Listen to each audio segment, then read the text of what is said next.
I was in a particularly fragile state. You see, my mother had just recently passed away from breast cancer. All I could think of was my mom.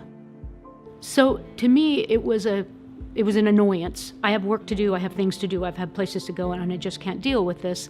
I walked into the cancer center, and there was a beautiful woman with a sweet smile behind the counter, and she welcomed me, and I just kind of fell apart. And before I knew it, she was around the counter with her arms around me, holding me and supporting me and giving me love.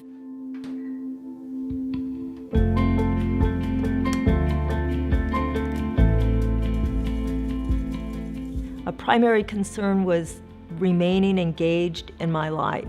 I drove myself to radiation every day. These small things took on huge importance to me to feel that I was still part of the world. I'm a pragmatist. It was more a reaction of, how do I deal with this? I think another thing I learned is how personal everybody's journey is. We all do this differently. For myself, I looked at the Cancer Center as being a place of love, and in saying that, at the center, love comes in so many different ways. Something I realize about Hearst Cancer Resource Center, for me, is the emphasis on resource, that they're there for everybody. I mean, anything I could get into, I went into. One of my favorites is the moving meditation of the Tai Chi class. Well, what I wanted was information. I wanted to know about the cancer. I wanted to know what they had to offer. There's a nutritionist there that can sit with you and talk to you about your diet and things that you need to incorporate into your life. If you need help with other medical issues that you might have, there's always the nurse navigator and other people who have their specialties in health that can sit and talk. There's support groups, a lot of support groups. Whatever type of cancer that you're going through, there's a group that you can meet with to talk with and share in your experience and gain support that way. I agreed to go ahead and work with the caregiver support group, and they couldn't drag me away from that work at this point.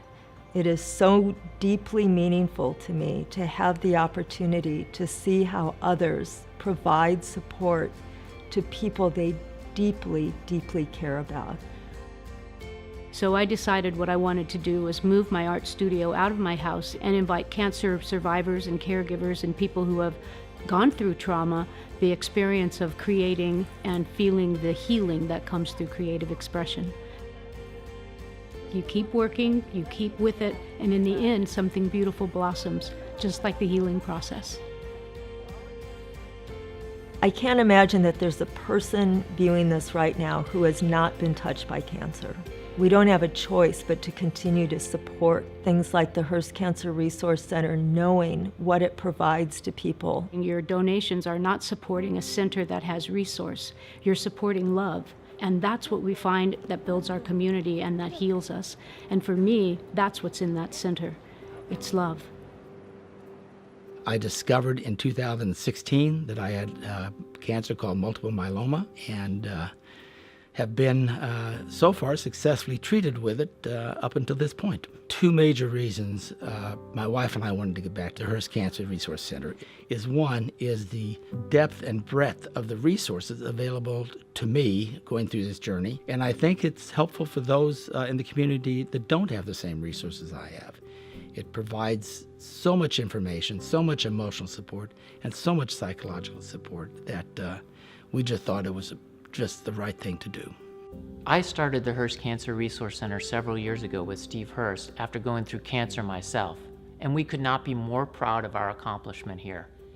Cancer is a very vulnerable thing, and cancer does not discriminate between gender, age, or ethnicity. We are so close to funding our endowment for the Hearst Cancer Resource Center. Once this goal is obtained, the Hearst Cancer Resource Center will be a free, self-sustaining asset to all members in our community. So please help us come together and reach this goal. Thank you.